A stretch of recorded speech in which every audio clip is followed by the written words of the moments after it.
प्यारे विद्यार्थियों, नमस्कार। मैं जेसी मूंड, प्राध्यापक अर्थशास्त्र, शिक्षा विभाग, हरियाणा, 12वीं कक्षा की अर्थशास्त्र विषय की कक्षा में आप सभी का हार्दिक स्वागत है।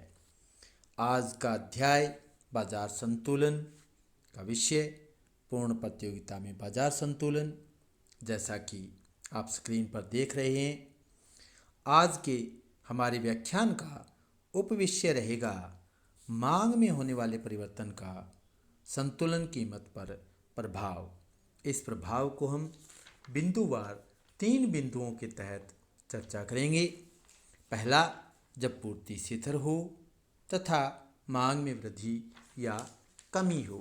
दूसरा, जब वस्तु की पूर्ति पूर्णतया लोचदार रहती है तब क्या प्रभाव पड़ता है। और तीसरा, जब वस्तु की पूर्ति पूर्णतया बेलोचदार रहती है तब क्या प्रभाव पड़ता है। तो आइए चर्चा करते हैं, समझने की कोशिश करते हैं। स्टूडेंट्स, मांग में परिवर्तन के प्रभाव को स्पष्ट करने से पहले अगर मैं आपको रिफ्रेश करूं तो हमने पिछले सेशन में पढ़ा था बाजार संतुलन। बाजार संतुलन बाजार की वह स्थिति जिसमें एक विशेष कीमत के अनुरूप किसी वस्तु के लिए मांग यथार्थ रूप से उसकी पूर्ति के बराबर होती है, यानी dx is equal to sx। x वस्तु और d डिमांड x वस्तु की सप्लाई के बराबर, यानी संतुलन कीमत का मतलब है बाजार मांग और बाजार पूर्ति दोनों बराबर। और हमने इसके अलावा किया था पूर्ण प्रतियोगिता में बाजार संतुलन का निर्धारण। पूर्ण प्रतियोगिता की स्थिति में संतुलन कीमत केवल एक फर्म द्वारा ही निर्धारित नहीं होती, बल्कि बाजार मांग और बाजार पूर्ति की परस्पर शक्तियों द्वारा निर्धारित होती है। जैसा कि हमने डायग्राम से स्पष्ट किया था, एक्स एक्सिस है, वाई एक्सिस, यहाँ हमने प्राइस लिया था, यहाँ क्वांटिटी ली थी। मान्यताएं भी याद होंगी आपको। मांग वक्र ऋणात्मक ढाल वाला, यानी ऊपर से नीचे की ओर आता हुआ बाएं से दाएं, और पूर्ति वक्र धनात्मक ढाल वाला। और ये हमारा जहां मांग और पूर्ति इस बिंदु पे जहां बराबर है वहां संतुलन कीमत निर्धारित हुई थी हमारी, ई इक्विलिब्रियम। ये ओपी कीमत पर, ओक्यू मात्रा पर हमारी संतुलन कीमत थी, इक्विलिब्रियम। अगर इस कीमत से कीमत बढ़ जाती है, ऐसी अवस्था में यहां अगर मैं दिखाऊं तो यहां पूर्ति आधिक्य की स्थिति उत्पन्न हो जाएगी, और यदि कीमत घटकर कम हो जाए तो यहां इस स्थिति में मांग आधिक्य की स्थिति उत्पन्न हो जाएगी। ऐसी अवस्था में बाजार संतुलन की अवस्था में नहीं रहेगा, बाजार संतुलन की अवस्था में यही रहेगा, यानी ना तो मांग आधिक्य और ना ही पूर्ति आधिक्य। यहां तक किया था हमने। और इसके बाद आज का हमारा जो व्याख्यान का उपविषय है उस पे चलते हैं, जहां हमें चर्चा करनी है मांग में परिवर्तन का संतुलन कीमत पर प्रभाव। मांग में दो तरह से परिवर्तन होता है, या तो मांग में वृद्धि होगी या मांग में कमी होगी। मांग में वृद्धि होगी या मांग में कमी होगी तब संतुलन कीमत पर और संतुलन मात्रा पर क्या प्रभाव पड़ेगा, इसे देखने के लिए हमें 3 स्थितियों पे चर्चा करनी पड़ेगी। यदि पूर्ति शिथिल है, उस अवस्था में यदि मांग बढ़ती है तो क्या होता है। यदि पूर्ति स्थिर है और मांग में कमी होती है तो संतुलन कीमत और संतुलन मात्रा पर क्या प्रभाव पड़ता है। और यदि पूर्ति पूर्णतया लोचदार है या पूर्ति पूर्णतया बेलोचदार है। तो अलग अलग बारी बारी से हम चर्चा करते हैं। सबसे पहले देखिए, यदि पूर्ति शिथिल है, इसे हम डायग्राम के मेथड से समझने की कोशिश करें। उससे पहले मैं आपको बता दूं, अगर मांग में यदि वस्तु की पूर्ति स्थिर रहती है और मांग के बढ़ने से कीमत बढ़ेगी और मांग के कम होने से कीमत कम होगी। कैसे? ओ एक्स एक्सिस है और ओ वाई एक्सिस है। ओ एक्स एक्सिस पे हम क्वांटिटी लेते हैं यानी मात्रा लेते हैं और ओ वाई एक्सिस पे प्राइस लेते हैं, कीमत। वही डीडी मांग वक्र और एसएस पूर्ति वक्र धनात्मक ढाल वाला और मांग वक्र ऋणात्मक ढाल वाला हमारी संतुलन कीमत बाजार संतुलन की अवस्था में यहां होगा जहां मांग वक्र और पूर्ति वक्र दोनों काटते हैं, यानी जहां मांग और पूर्ति की शक्तियां दोनों बराबर हैं। ये हमारा इक्विलिब्रियम पॉइंट है, यानी ओ पी कीमत और ओ क्यू मात्रा पर हमारा संतुलन स्थापित होगा। परंतु अब हमें ये देखना है मांग में परिवर्तन का प्रभाव क्या पड़ेगा संतुलन कीमत और संतुलन मात्रा पे। मांग में यदि वृद्धि होती है तो क्या होगा? मांग में अगर वृद्धि होगी तो ये आपको विदित है कि डीडी मांग वक्र शिफ्ट हो जाएगा दाईं ओर और ये हमारा नया मांग वक्र उपस्थित होगा D1। ठीक है। अब ऐसी अवस्था में संतुलन कहां स्थापित होगा? जहां मांग और पूर्ति दोनों बराबर हैं, इस बिंदु पर बराबर हैं। ऐसी अवस्था में ये हमारी कीमत हो जाएगी P1 और ये हमारी मात्रा हो जाएगी संतुलन मात्रा Q1। अब यहां देखिए, पहले हमारी कीमत संतुलन इस अवस्था में था E बिंदु पे और अब है E1 पे। यहां से जैसे ही मांग में वृद्धि हुई तो यहां संतुलन कीमत जो पहले थी उस पे कीमत क्या थी? OP कीमत थी। कीमत बढ़कर OP1 हो गई है और मात्रा हमारी पहले वाले संतुलन बिंदु पे OQ मात्रा थी, जबकि जैसे ही मांग में वृद्धि हुई हमारी संतुलन मात्रा भी बढ़कर OQ1 हो गई है। ऐसी अवस्था में निष्कर्ष रूप से हम ये कहेंगे कि यदि वस्तु की पूर्ति स्थिर रहती है और मांग में वृद्धि होती है तो कीमत में वृद्धि होती है और मात्रा में भी वृद्धि होती है, दोनों चीजें बढ़ जाएंगी। अब दूसरा, उसी हिसाब से दूसरा लेते हैं हम। ओ एक्स एक्सिस है, ओ वाई एक्सिस है, यहां हमने फिर क्वांटिटी लिया है और यहां हमने प्राइस लिया है। ठीक है। वही मांग वक्र ऋणात्मक ढाल वाला डीडी और पूर्ति वक्र एसएस धनात्मक ढाल वाला और ये आपका संतुलन बिंदु है जहां ओपी कीमत और ओक्यू मात्रा दिखाई है मैंने। अब यहां देखते हैं मांग में परिवर्तन का क्या असर पड़ता है। यहां मांग में कमी, मांग में वृद्धि हम दिखा चुके हैं। मांग में कमी का क्या असर पड़ता है? मांग में कमी होगी तो ये मांग वक्र यानी पूर्ति को स्थिर रखना है, पूर्ति वक्र को नहीं हिलाना है। हमें सिर्फ मांग में कमी दिखानी है। ये आपका मांग वक्र है। इसमें जैसे ही मांग में कमी आएगी मांग वक्र खिसक कर बाईं ओर चला आएगा। ये हमारा हो जाएगा D1, यानी ये हमारा नया मांग वक्र होगा।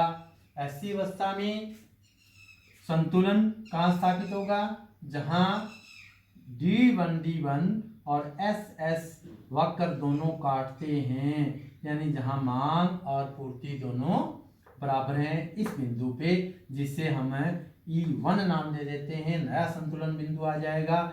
इस बिंदु पर कीमत P1 और मात्रा Q1 दिखा देते हैं। अब देखिए निष्कर्ष क्या निकला।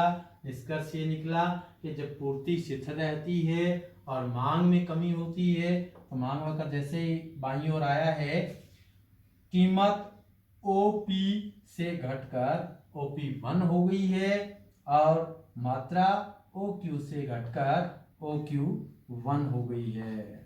इसका मतलब है यदि वस्तु की पूर्ति शिथिल रहती है तो मांग में कमी होने से कीमत कम हो जाती है और मात्रा भी कम हो जाती है।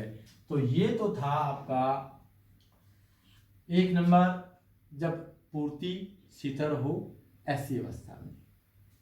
अब चलते हैं जब पूर्ति पूर्णतया लोचदार हो और मांग में परिवर्तन हो, मांग में वृद्धि होती है तो क्या प्रभाव पड़ता है और मांग में कमी होती है तो क्या प्रभाव पड़ता है। चलिए देखते हैं। पूर्ति पूर्णतया अगर लोचदार है तो ऐसी अवस्था में संतुलन कीमत पर कोई प्रभाव नहीं पड़ता। इसका प्रभाव केवल वस्तु की मांगी गई मात्रा पर पड़ता है। कैसे देखते हैं, डायग्राम रेखा चित्र की दृष्टि से समझने की कोशिश करते हैं। एक्स एक्सिस है, ये वाई एक्सिस है, ये वही आपकी मात्रा दिखानी है हमें वो एक्स एक्सिस पे, और इधर आपकी प्राइस कीमत दिखाते हैं। अब यहां देखिए डी मांग वक्र, पहले मांग वक्र बना लेते हैं हम, डी मांग वक्र। अब यहां क्या कहता है, यहां कहता है पूर्ति पूर्णतया लोचदार। अगर पूर्ति पूर्णतया लोचदार है तो पूर्ति वक्र हमारा इस प्रकार से होगा SS, जो हमारा कीमत को भी दर्शाता है।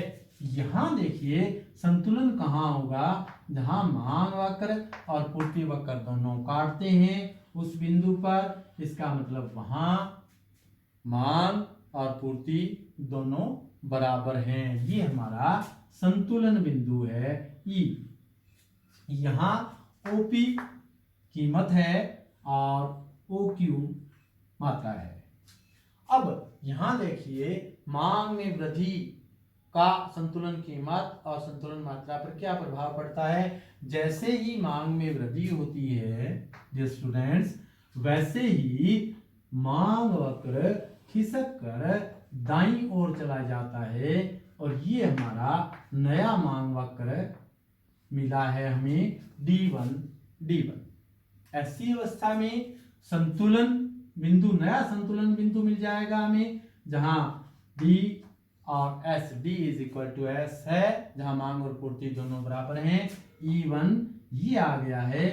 इस बिंदु पर कीमत वही OP है और मात्रा बढ़कर OQ से OQ1 हो गई है। यानी निष्कर्ष रूप से जब पूर्ति पूर्णतया लोचदार हो और मांग में परिवर्तन, मांग में वृद्धि के रूप में हो, तो ऐसी अवस्था में संतुलन कीमत यानी कीमत पर कोई प्रभाव नहीं पड़ता, बल्कि मात्रा, मांगी गई मात्रा, हमारी पहले OQ मात्रा मांगी गई थी, जबकि अब OQ1 है, यानी मांगी गई मात्रा बढ़ जाती है, उस पर फर्क पड़ता है। इसी तरह हम जब पूर्ति पूर्णतया लोचदार है और मांग में कमी होती है तो क्या प्रभाव पड़ता है, इसी भी रेखा चित्र द्वारा समझते हैं। OX एक्सिस है, OY एक्सिस है, इधर हम प्राइस ले रहे हैं और इधर क्वांटिटी यानी उत्पादन की मात्रा। अब ऐसी स्थिति में DD मांग वक्र और पूर्ति वक्र हमारा पूर्णतया लोचदार है, तो इस प्रकार से दिखाएंगे हम। ये हमारी OP कीमत है और यहां संतुलन स्थापित होगा जहां D और SS यानी मांग वक्र और पूर्ति वक्र दोनों काटते हैं। ये हमारा संतुलन बिंदु है, यानी इस बिंदु पर मांग और पूर्ति की शक्तियां दोनों बराबर हैं। इस बिंदु पर कीमत OP है और मात्रा OQ है। अब यहां देखिए परिवर्तन क्या है, पूछा गया है हमसे, मांग में कमी। मांग में कमी हो तो संतुलन कीमत और संतुलन मात्रा पे क्या फर्क पड़ेगा। जैसे ही मांग में कमी होगी वैसे ही मांग वक्र खिसक कर बाएं चला जाएगा और हमारे सामने नया मांग वक्र उपस्थित होगा D1। ऐसी अवस्था में संतुलन बिंदु भी नया मिल जाएगा हमें, क्योंकि अब इस बिंदु पर मांग और पूर्ति की शक्तियां बराबर हैं। इसे हम नाम दे देते हैं E1। अब नए संतुलन बिंदु पे कीमत OP है और मात्रा बदल गई है, ये Q1 है। मात्रा पे क्या फर्क पड़ा, पहले OQ मात्रा थी और अब घटकर मात्रा OQ1 हो गई है। यानी निष्कर्ष रूप से हम कह सकते हैं कि जब पूर्ति पूर्णतः लोचदार हो और मांग में कमी के रूप में परिवर्तन हो तो ऐसी अवस्था में कीमत स्थिर रहती है, जबकि मात्रा, मांगी गई मात्रा घट जाती है। और इसके बाद हमारा तीसरा पॉइंट है, जब पूर्ति पूर्णतया बेलोचदार हो और मांग में वृद्धि या मांग में कमी के रूप में परिवर्तन हो तो संतुलन कीमत और संतुलन मात्रा पर क्या प्रभाव पड़ता है।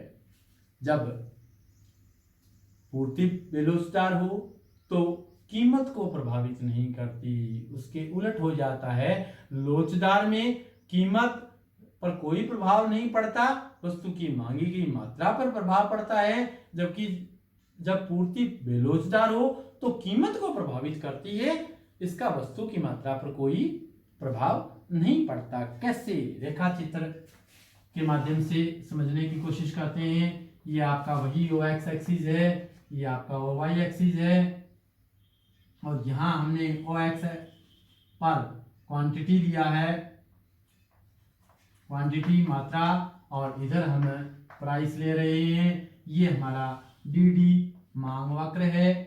और अब ध्यान देने वाली बात यह है कि यहाँ पूर्ति स्थिर दिखाई गई थी, यहाँ पूर्ति पूर्णतः लोचदार दिखाई गई है, तब पूर्ति वक्र ये है। और यहाँ पूर्ति वक्र हमें यानी पूर्ति को बेलोचदार दिखाना है। बेलोचदार दिखाते समय हम पूर्ति वक्र को ऊर्ध्वाधर लेते हैं। अब हमारे पास संतुलन बिंदु आ गया है जहां DD और SS यानी मांग वक्र और पूर्ति वक्र दोनों काटते हैं। ये हमारे पास E इक्विलिब्रियम पॉइंट आ चुका है। यहाँ OP कीमत है और OQ मात्रा पर हमारा संतुलन है। अब ये कहता है मांग में वृद्धि अगर हो जाए तो संतुलन कीमत और संतुलन मात्रा पर क्या प्रभाव पड़ेगा, देखते हैं। जैसे ही मांग में वृद्धि होगी, मांग वक्र आपका खिसक कर दाईं ओर चला जाएगा। D1 हमारा नया मांग वक्र आ चुका है। अब ऐसी अवस्था में संतुलन बिंदु भी नया होगा। ये हमारा नया संतुलन बिंदु है क्योंकि मांग और पूर्ति की शक्तियां इस बिंदु पर बराबर हैं, E1। ऐसी अवस्था में कीमत हमारी क्या होगी, P1 नई कीमत आ गई है और Q वही है। अब निष्कर्ष रूप से हम क्या कहेंगे, यहाँ देखिए, जब पूर्ति पूर्णतः बेलोचदार हो और मांग में वृद्धि हो तो ऐसी अवस्था में कीमत हमारी OP थी, OP से बढ़कर कीमत OP1 हो गई है और मात्रा OQ की OQ ही है, स्थिर है। यानी मांग में वृद्धि होने पे संतुलन कीमत पर फर्क पड़ता है, कीमत प्रभावित होती है, वस्तु की मात्रा पर कोई प्रभाव नहीं पड़ता। और इसी परिप्रेक्ष्य में अगला देखते हैं हम X और Y एक्स एक्सिस पे हम लेंगे क्वांटिटी और Y एक्सिस पे हम लेंगे प्राइस। वो हमारा DD मांग वक्र। और जब पूर्ति पूर्णतः बेलोचदार दिखानी है तो पूर्ति वक्र को हम ऊर्ध्वाधर दिखाएंगे, वर्टिकल दिखाएंगे। ये हमारा पूर्ति वक्र है। यहाँ हमारा संतुलन बिंदु उपलब्ध होगा जहाँ मांग और पूर्ति की शक्तियां बराबर हैं। इस संतुलन बिंदु पे कीमत हमारी OP है और मात्रा OQ है। अब मांग में यदि कमी हो, उस परिवर्तन के फलस्वरूप संतुलन कीमत और संतुलन मात्रा पे क्या फर्क पड़ेगा। यदि मांग में कमी होगी तो आप जानते हैं मांग वक्र खिसक कर बाईं ओर चलाएगा और ये हमारा नया मांग वक्र होगा D1। ऐसी अवस्था में यहाँ इस बिंदु पर मांग और पूर्ति की शक्तियां बराबर हैं। ये हमारा नया संतुलन बिंदु आ गया है E1, और ऐसी अवस्था में ये हमारी P1 नई कीमत रख लेते हैं। अब फर्क क्या पड़ा? ये हुआ कि मांग में जैसे ही कमी हुई, की मात्रा OQ की OQ ही रही, यानी मात्रा पर कोई प्रभाव नहीं पड़ा, और कीमत घटकर OP से OP1 हो गई है। तो निष्कर्ष रूप से हम कह सकते हैं कि जैसे ही मांग में कमी होती है, संतुलन मात्रा पे कोई फर्क नहीं पड़ता, जबकि कीमत घटकर OP से OP1 हो गई है। ये हमारा आज के तीनों बिंदुवार सेशन था। इसको एक बार जल्दी जल्दी रिपीट और बता देता हूं मैं आपको। जैसे ही पूर्ति स्थिर रहती है, मांग में वृद्धि होती है, तो क्या फर्क पड़ता है? वस्तु की पूर्ति अगर स्थिर है, मांग के बढ़ने से कीमत बढ़ेगी और मात्रा भी बढ़ेगी। यदि पूर्ति स्थिर है और मांग में कमी होती है, तो ऐसी अवस्था में कीमत कम होगी और मात्रा भी कम होगी। यदि वस्तु की पूर्ति पूर्णतया लोचदार है, तो ऐसी अवस्था में कीमत पर कोई प्रभाव नहीं पड़ेगा। मांग में वृद्धि हो चाहे कमी हो, मांग में वृद्धि होने पे जो मात्रा है वो बढ़ जाएगी, और मांग में कमी होने से मात्रा घट जाएगी। और अंतिम हमारा है, जब वस्तु की पूर्ति पूर्णतः बेलोचदार है, ऐसी अवस्था में कीमत प्रभावित होती है, जबकि वस्तु की मात्रा पे कोई प्रभाव नहीं पड़ता। यदि मांग में वृद्धि होती है, तो ऐसी अवस्था में कीमत बढ़ जाती है, और जब मांग में कमी होती है, तो ऐसी अवस्था में कीमत कम हो जाती है। प्यारे विद्यार्थियों, लेक्चर के अंत में सारांश रूप से कुछ परिभाषाओं को एक बार रिपीट कर लेते हैं। जैसे संतुलन, इक्विलिब्रियम। संतुलन वह अवस्था है जिसमें विरोधी दिशा में परिवर्तन लाने वाली शक्तियाँ पूर्ण रूप से एक दूसरे के बराबर होती हैं, अर्थात परिवर्तन की कोई प्रवृत्ति नहीं पाई जाती। संतुलन कीमत, इक्विलिब्रियम प्राइस। संतुलन कीमत वह कीमत है जिस पर किसी वस्तु की मांग और पूर्ति बराबर होती हैं। dx is equal to sx, अर्थात क्रेताओं और विक्रेताओं का क्रय विक्रय एक दूसरे के बराबर होता है। संतुलन मात्रा यानी इक्विलिब्रियम क्वांटिटी। संतुलन मात्रा वह मात्रा है जिस पर किसी वस्तु की मांगी गई मात्रा तथा मांगी गई पूर्ति एक दूसरे के बराबर होती हैं। संतुलन कीमत का निर्धारण कहाँ होता है? Determination of equilibrium price. संतुलन कीमत उस बिंदु पर निर्धारित होती है जिस पर मांग तथा पूर्ति बराबर होती हैं। मांग में परिवर्तन होने का कीमत पर प्रभाव, effect of change in demand on price. यदि पूर्ति स्थिर रहती है तो मांग बढ़ने पर कीमत बढ़ती है तथा मांग कम होने पर कीमत कम हो जाती है। यदि पूर्णतया लोचदार पूर्ति की स्थिति में मांग में परिवर्तन क्या होता है? परफेक्टली इलास्टिक सप्लाई के टाइम पे पूर्णतया लोचदार पूर्ति की स्थिति में मांग बढ़ने या कम होने का संतुलन कीमत पर कोई प्रभाव नहीं पड़ता, परंतु संतुलन मात्रा में वृद्धि या कमी हो जाती है। पूर्णतया बेलोचदार पूर्ति की स्थिति में मांग में परिवर्तन, change in demand in case of perfectly in elastic supply. पूर्णतया बेलोचदार पूर्ति की स्थिति में मांग के बढ़ने पर कीमत में वृद्धि होती है, तब मांग के कम होने पर कीमत में कमी होती है, परंतु इस स्थिति में मांग में होने वाले परिवर्तन का संतुलन मात्रा पर कोई प्रभाव नहीं पड़ता। प्यारे विद्यार्थियों, गृह कार्य के रूप में जैसा कि आपको स्क्रीन पे दिखाई दे रहा है, क्वेश्चन नंबर 1, बाजार संतुलन की परिभाषा दें। नंबर 2, संतुलन कीमत का अर्थ बताएं। क्वेश्चन नंबर 3, पूर्ण प्रतियोगिता में संतुलन कीमत कौन निर्धारित करता है? क्वेश्चन नंबर 4, रेखा चित्रों की सहायता से संतुलन कीमत तथा मात्रा पर निम्नलिखित के प्रभाव को प्रकट करें। नंबर 1, पूर्ति पूर्णतः बेलोचदार हो परंतु मांग बढ़ जाए तो। नंबर 2, पूर्ति पूर्णतः लोचदार हो तथा मांग बढ़ती है तो। क्वेश्चन नंबर 5, पूर्ति के स्तर रहने पर मांग में होने वाली कमी के संतुलन कीमत पर पड़ने वाले प्रभाव की रेखाचित्र से व्याख्या करें। ये आज का हमारा अध्याय था। स्टूडेंट्स, आज का सेशन हम यहीं ख़त्म करते हैं। उम्मीद है आपको अच्छे से समझ आया होगा। That's all, have a nice day.